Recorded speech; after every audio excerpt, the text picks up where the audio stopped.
ఈరోజు మనతో ఉన్నారు ఇమిగ్రేషన్ కన్సల్టెంట్, ఈబీ5 ఎక్స్పర్ట్, అలాగే హైకోర్టు అడ్వకేట్ అయిన ఆదిత్య మల్లెలా గారు. సార్తో మాట్లాడదాం. Hi sir. Hello sir. Trump arrival తర్వాత ఈవెన్ బిఫోర్ దట్ కూడా మనం కొన్నిసార్లు డిస్కస్ చేసుకుంది ఏంటంటే ఈబీ5 ఆర్ అదర్ వీసాస్ సంబంధించిన ప్రైజెస్ అనేవి ఇంక్రీజ్ అయ్యే ఛాన్స్ ఉందా? వీసా ఏదైతే ఫైలింగ్ ఫీజెస్ ఉన్నాయో డెఫినెట్గా అవి ఆల్రెడీ ఇంక్రీజ్ అయినాయి. కొన్ని ఏంటంటే ఇంతకుముందు రేట్ల మీద తగ్గినాయి, మళ్ళీ ఏంటంటే ఇంక్రీజ్ అయ్యే సిచ్యువేషన్ 2025లో ఉన్నాయన్నమాట. ఇప్పుడు 2024 సమ్మర్ ఆ టైంకి ఆల్రెడీ వర్క్ వీసాస్కి రిలేటెడ్ ఇంక్రీజ్ చేయాలి అని చెప్పి తీసుకోవడం జరిగింది. సో ఈబీ5 వీసాలో ఏంటి అంటే మనకి ఈబీ5 వీసాలో ఏమేమి ఇంక్రీజ్ అయినాయి, ఇన్ఫ్లేషన్ పరంగా ఏమి ఇంక్రీజ్ అయినాయి అవన్నీ మనం మాట్లాడుకుందాం.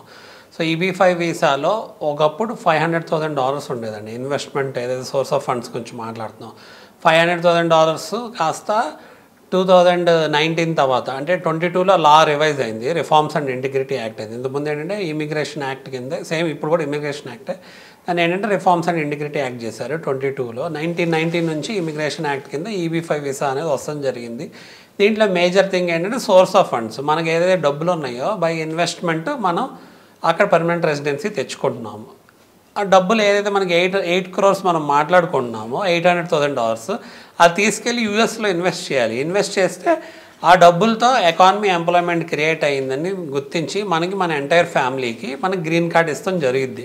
సో ఈ $800,000 ఏదైతే 8 crores మనం మాట్లాడుకుంటున్నామో అది 1990 తర్వాత మళ్ళీ 2022లో దాన్ని రెన్యూ చేసి రివైజ్ అయింది. ఇన్ఫ్లేషన్ బేస్ చేసుకొని $500,000 ఉండేది, $800,000 అయింది. సో డెఫినెట్గా ఏమైంది, $300,000 అనేది పెరిగింది. అలాగే over a period of time మనకి ఏంటంటే లా కూడా ఎవాల్వ్ అయింది. డెఫినెట్గా $800,000 పెడుతుంటే ఇప్పుడు పిండి కొద్ది రొట్టె అంటారే, సో మోర్ ప్రయారిటీ ప్రాసెసింగ్ అనేది ఉంది. ఇప్పుడు ఉన్న రిఫార్మ్స్ అండ్ ఇంటిగ్రిటీ యాక్ట్ 22 నుంచి 27 వరకు ఇదే అమౌంట్ ఇదే లాలో రివైజ్ అవుతుంది జరిగిందనమాట. సో డెఫినెట్గా finer time intervals, finer processing విధానాలు అనేవి పెరిగినాయి అనమాట, ఎక్కువ పెడుతున్నా కూడా. మరి ఇన్ఫ్లేషన్ పరంగా ఏమేమి పెరిగినాయి, $500,000 కాస్త $800,000 అంటే బాగా పెరిగినట్టే. ప్లస్ ఏంటంటే డాలర్ రేటు కూడా మనకి కన్వర్షన్ ఇండియా గురించి మాట్లాడుకుంటున్నాం కాబట్టి ఇండియా మార్కెట్ పరంగా డెఫినెట్గా డాలర్ పైనీరు కాబట్టి అప్పుడున్న రేటుకి ఇప్పుడున్న రేటుకి రేట్లు పెరిగినట్టు. అంటే ఆ రకంగా మనం చూసుకుంటే ఒకప్పుడు లెట్సే ఒక 4 crores అయ్యేది ఇప్పుడు ఒక మన 8 crores అని మాట్లాడుకున్నాం, ఇంకా ఎక్కువ కూడా అవ్వచ్చు. ఓకే, ఇంకా కాకుండా ప్రాసెసింగ్ ఛార్జెస్ కూడా పెరిగినాయి. ప్రాసెసింగ్ ఛార్జెస్ అంటే ఏంటంటే అప్లికేషన్ ఫీజెస్ ఉంటాయి. సో అప్లికేషన్ ఫీజెస్ ఏంటి అంటే డిఫరెంట్ సిరీస్ ఆఫ్ అప్లికేషన్స్ ఉన్నాయి. ఎందుకంటే నేను మాట్లాడుతున్నాను కదా, ఈబీ5 ద్వారా మనం ఇన్వెస్ట్మెంట్ అక్కడ ఇన్వెస్ట్ చేస్తున్నాం. మనకి ఫస్ట్ ఏంటంటే 6 to 8 monthsలో వర్క్ ఆథరైజేషన్స్ వస్తున్నాయి అని చెప్తున్నాను. అలానే ఏంటంటే 1.5 year నుంచి 2 yearsలో కండిషనల్ గ్రీన్ కార్డు, తర్వాత కండిషన్స్ రివోక్ చేస్తే 5 yearsలో మనకి పర్మనెంట్ రెసిడెంట్ గ్రీన్ కార్డు. ఓవరాల్గా ఈ విధి విధానంలో మనం సిటిజన్షిప్కి కండిషనల్ గ్రీన్ కార్డ్ రాగానే అప్లై చేసుకుంటే ఓవరాల్గా 7 years సిటిజన్షిప్ కూడా వస్తుంది. సరే, దట్ ఈస్ ఏంటంటే అది ఈబీ5కి బయట అనుకోండి సిటిజన్షిప్. సో ఈబీ5 వీసాలో అప్పుడు ఏమేమి పెరిగినాయి, different series of applications, 400 series, 500 series, ఇలా 800 series, 900 series, ఇలా డిఫరెంట్ అప్లికేషన్స్ ఉన్నాయి. అంటే ఏంటంటే రీజనల్ సెంటర్ పర్మిషన్స్ తెచ్చుకోవడానికి, నెక్స్ట్ చేంజ్ ఆఫ్ స్టేటస్, అలానే adjustment of status, work authorisation, travel permit, travel అంటే అటు ఇటు ట్రావెల్ పేరోల్, 100 series అనమాట అది.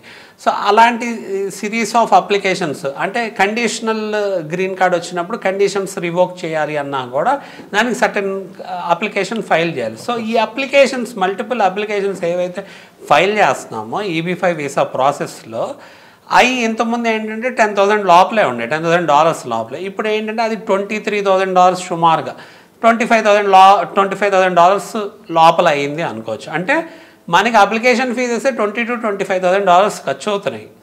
సో మనకి నేను ఎప్పుడు $800,000 అంటే $800,000 అంటే ఎంత వస్తుంది, 6.7 crores వస్తుంది అనుకోండి. ఇది 8 crores అని ఎందుకు చెప్తానంటే అందుకే అన్ని ఒక్కోసారి ఏంటంటే $900,000 కూడా కావాల్సి వస్తుంది. ఎందుకంటే మనకి అడ్వకేట్ ఫీజు ఉంటుంది, అప్లికేషన్ ఫీజు ఉంటుంది, wealth management and administration fee ఉంటుంది. ఇవన్నీ కలిపితే మనకి మన $800,000 ఏవైతే ఇన్వెస్ట్ చేసుకున్నా అవి వెనక్కి వస్తాయి కాబట్టి ఈ మనీని అంతా మనం ప్రొటెక్ట్ చేయాలి, లీగల్గా క్వాలిఫై అయ్యేటట్టు చేయాలి, ఆ మనీని అంతా మెయింటైన్ చేసి దాన్ని వెల్త్ మేనేజ్మెంట్ చేసి అడ్మినిస్టర్ చేయాలి, ప్లస్ కరెక్ట్గా క్లాసిఫై అయ్యేటట్టు చూడాలి. కాబట్టి ఈ ఫీజెస్ అన్నీ ఉంటాయి. అప్లికేషన్ ఫీజెస్ పెరిగినాయి కదా.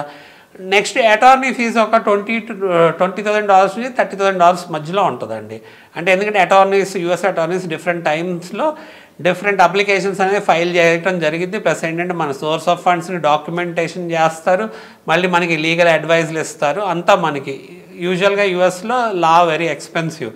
జస్ట్ మనం ఫోన్ కాల్ మాట్లాడాలన్నా $100 పే చేయాలి. $100 అంటే $300 to $500 కన్సల్టేషన్స్కి వాటికి పే చేయాలి. అలానే ఫైల్ టేకప్ చేసి మనం ముందుకు తీసుకెళ్ళాలి అంటే $thousands పే చేయాలి. అంటే $3,000 to $5,000 మినిమం పే చేయాలి. సో అలానే యూఎస్లో మనకి అటార్నీస్ EB-5 చేసే వాళ్ళు కూడా ఇమిగ్రేషన్ లాయర్స్లో EB-5 స్పెషలైజ్డ్ కొన్ని వేల అప్లికేషన్లు, కొన్ని థౌజండ్స్ ఆఫ్ అప్లికేషన్ చేసి ఈ ఎక్స్పర్టీస్ ఉన్న వాళ్ళు ఎవరైతే ఉంటారో వాళ్ళు స్టార్టింగే అసలు మినిమం ఒక $5,000 తీసుకొని మన అప్లికేషన్ ముందుకు తీసుకెళ్ళడం జరిగింది. అఫ్కోర్స్ స్టేజెస్లో తీసుకుంటారు. సో అక్కడే మనం ఏంటి 20 to 25,000, 20 to 30,000 రెండు టైప్ ఆఫ్ ఖర్చులు మాట్లాడుకున్నాం. Application fees, attorney fees. ఇంకో $50,000 ఆర్ లైక్ ఏంటంటే comparatively if it is discounted $30,000 అనుకుందాం, అది wealth management and administration fee ఉంటుంది. అంటే మీకు ఎక్స్ట్రాగా అయ్యే ఖర్చు ఇదనమాట. ఈ మనీ మనకి డెఫినెట్గా వెనక్కి రాదు. బట్ ఏదైతే $800,000 మనం పెడుతున్నామో దాన్ని ప్రొటెక్ట్ చేయాలి, అది క్వాలిఫై అవ్వాలి అన్న, దాన్ని డాక్యుమెంటేషన్ చేసుకోవాలన్న, స్టేజెస్ వైజ్లో మీరు మీ ప్రతి స్టేజ్కి మీరు క్వాలిఫై అయ్యి మీ అప్లికేషన్ యాక్సెప్ట్ అవ్వాలన్నా ఈ ఫీజెస్ అన్నీ ఇంకా మీకు మ్యాండేటరీ కంపల్సరీగా మీరు పెట్టుకోగలగాలి. అంటే పెన్నీ వైజ్ ఫౌండ్ ఫులిష్ అనే సామెత ఉంది కదా. మనం ఇలాంటి వాటి దగ్గర మనం అంత డబ్బులు పెట్టేటప్పుడు ఇలాంటి వాటి దగ్గర మనం నీట్గా లీగల్గా చూసుకొని ముందుకు వెళ్ళాలి. కాబట్టి ఎలా పడితే అలా అప్లికేషన్స్ పెట్టం కాబట్టి అది కకృతి పడకూడదు అనమాట. సో ఇది మీరు అప్లికేషన్ ఫీజెస్ ఏమైనా పెరిగాయని అడిగారు కదా, ఈ పెరగటం జరిగినాయి. అలానే 22 నుంచి 27లో మనకి లా అనేది గవర్న్ అయ్యి ఉంది. ఇప్పుడు ఎవరు ఎలక్ట్ అయినా కూడా ఈ ఫారెన్ ఇన్వెస్ట్మెంట్ ఫండ్ని డెఫినెట్గా కదల్చరు, ఎందుకంటే ఇది ఫారెన్ ఇన్వెస్ట్మెంట్ ఫండ్ కింద గుర్తించడం జరుగుతుంది. కాబట్టి అలానే ఈ ఫండ్ ఎప్పుడైతే ఇక్కడ నుంచి యూఎస్ వెళ్ళి అక్కడ ఎకానమీ ఎంప్లాయ్మెంట్ బూస్ట్ చేస్తుంది అనేది వాళ్ళకి తెలుసు. దానివల్ల వాళ్ళు దాన్ని ఆల్టర్ చేయరండి. సో ఏదైతే మనకి ఫర్దర్గా కోర్స్ ఆఫ్ యాక్షన్ వస్తుందో తర్వాత లా ఒకవేళ రివైజ్ అయితే అప్పుడు స్టార్టింగ్ $800,000 బదులు $1 million పైన అవ్వచ్చేమో అసలు స్టార్టింగ్ బేస్ ప్రైజే. ఇప్పుడు EB-5లో సోర్స్ ఆఫ్ ఫండ్స్లో మనకి చాలా source of funds property liquidate చేసి కూడా మనం వాడుకోవచ్చు అని చెప్పడం జరుగుతుంది కదా. దాంట్లో ఏంటి అంటే ఇప్పుడు చాలామంది ఇల్లు కొనుక్కుంటున్నారు. ఇల్లు కొనుక్కున్నప్పుడు వాళ్ళకి అప్రిషియేటెడ్ వాల్యూ ఒకళ్ళ రియల్ ఎస్టేట్ అక్కడ ఎనార్మస్గా పెరగపోవచ్చు. బట్ ఏంటంటే స్టేజెస్ వైజ్లో ఓవర్ పీరియడ్ ఆఫ్ టైం పెరగచ్చు కదా. సో ఒకవేళ $500,000 పెట్టి $1 million పెట్టుకొని కొనుక్కునే వాళ్ళు ఉన్నారు. $500,000 $700,000 అయింది అనుకోండి, వాళ్ళకి ఆ $700,000 అక్కడ పెరిగినట్టు, అంటే వాళ్ళ మనీ వాల్యూ. ఆ మనీని వాళ్ళు EB-5 సోర్స్ ఆఫ్ ఫండ్ కింద వాడుకోవడానికి పనికొచ్చింది, అదొక అడ్వాంటేజ్. కానీ మనం ఇంతకుముందు వీడియోస్లో మాట్లాడుకున్నట్టు ఇల్లు కొన్నారు కదా అని చెప్పి యూఎస్లో ఉండనీరు.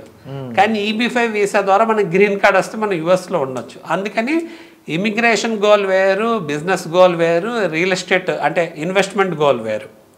సో అందుకని మన ప్రయారిటైజేషన్ ఏంటి, ఫస్ట్ ఇమిగ్రేషన్ గోల్స్ రీచ్ అయితే దాన్ని బేస్ చేసుకొని మన మనీని మనం మళ్ళీ ఇన్వెస్ట్ చేయటము, అలానే మన ఇన్వెస్ట్మెంట్ గోల్స్ రీచ్ అవటము. మోర్ ఓవర్ ఎవరికైనా ఆంటర్ప్రెన్యూర్ గోల్స్ ఉన్నాయనుకోండి, వాళ్ళ బిజినెస్ గోల్ రీచ్ అయ్యే సిచ్యువేషన్ కూడా మనం ఫుల్ఫిల్ చేసుకోవచ్చు. చాలామంది ఏంటంటే అసలు వ్యాలిడ్ స్టేటస్సే ఉండదు, కాకపోతే ఏంటంటే బిజినెస్ ఆంటర్ప్రెన్యూర్ ఎలా అవ్వాలి యూఎస్లో అని ఆలోచిస్తూ ఉంటారు. ముందు మీకు ఏంటంటే వ్యాలిడ్ స్టేటస్ ఆఫ్ వీసా ఉంది అనుకోండి, మీరు ఏదైనా బిజినెస్ అలాంటివి చేసుకోవాలన్నా మీకు అడ్వాంటేజ్ అయ్యింది. ఇమిగ్రేషన్ గోల్ ఫ్లెక్సిబుల్గా ఉన్నప్పుడు మీకు ఏంటంటే ఏవైతే ఆంక్షలు ఉన్నాయో అవి తగ్గిపోయే సిచ్యువేషన్ ఉంటుంది అనమాట. సో ఓవరాల్గా ఎకనామిక్స్ అనేది ఇలా వేరీ అయినాయి, ఇన్ఫ్లేషన్ బేస్ చేసుకొని ఇలా దాన్ని కరెక్ట్ చేయటం జరిగిందనమాట. అప్లికేషన్ ఫీజెస్ కూడా అలా పెరిగినాయి. సో అప్లికేషన్ ఫీజెస్ ఎప్పుడైతే ఆల్మోస్ట్ డబల్ అయినాయో మనం మళ్ళీ ఇట్స్ ఆల్ అబౌట్ డాలర్ కన్వర్షనే కదా. ఇందాక చెప్పుకున్నట్టు $300,000 పెరిగినాయి, అప్లికేషన్ ఫీజెస్ పెరిగినాయి. ఇంకా మిగతాయి అనేది కామన్ థింగ్ అనమాట. బట్ ఓవరాల్గా అర్థం అవ్వాల్సిన కాన్సెప్ట్ ఏంటి అంటే మాత్రం వెళ్ళే కొద్ది ప్రైజ్లు అనేవి పెరుగుతూనే ఉంటాయి.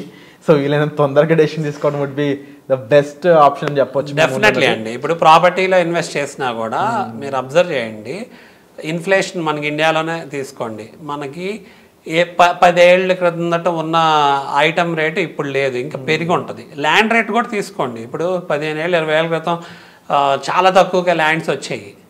బట్ ఏంటంటే అప్పుడు ఇన్వెస్ట్ చేసుకున్న వాళ్ళు, బట్ అప్పుడు ఎర్నింగ్స్ కూడా తక్కువ ఉండేవి. బట్ ఎంత ఎర్నింగ్స్ పెరిగినాయో దానికంటే ప్రాపర్టీ రేట్స్ పెరిగినాయి. అలానే మనకి స్పెండింగ్ ఇన్వెస్టింగ్ ఎర్నింగ్ ఇవన్నీ ఒకదానికోటి డైరెక్ట్లీ ప్రపోర్షనేట్ కదా. సో మనీ అనేది ఎప్పుడైతే పెరుగుకుంటా వెళ్ళిద్దో it might be definitely challenging to the people who want to opt for this particular visa, EB-5 visa. But ఏంటి అంటే డెఫినెట్గా ఇది ఒక మార్గం ఉంది, ఆప్ట్ చేసుకునే వాళ్ళకి this might be better option అనమాట. సో ఓవరాల్గా దీనికి సంబంధించిన మరిన్ని డీటెయిల్స్ మీరు ఇమీడియట్గా తీసుకోవాలి డెసిషన్ అనుకున్నట్లయితే డిస్ప్లే అవుతున్న నెంబర్స్ కాల్ చేసి పూర్తి వివరాలను తెలుసుకోవచ్చు. Thank you so much. Thank you.